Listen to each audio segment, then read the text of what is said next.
Hi everybody, welcome back with Miss Nurul here. Okay, now we're going to study our circle time for this week. It's about letter sounds phonics.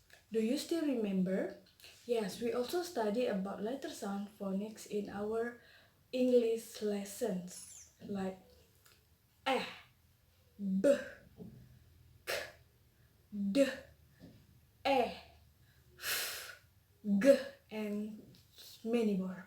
Okay, for now you have to watch the video link in our lesson plan, and after that you give me 5 samples of phonic sounds.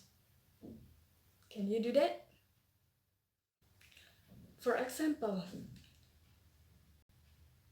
A has the sound and the sound is A. A for apple.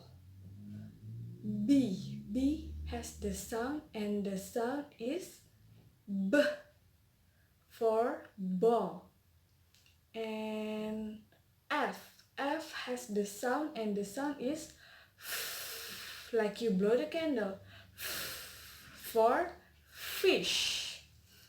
And M has the sound and the sound is for monkey. And W has the sound and the sound is w for wagon. Right? Can you do that? Yes. Give me 5 samples and you ask your mom to send to the Google Classroom. Okay? I'm waiting for it. Bye-bye.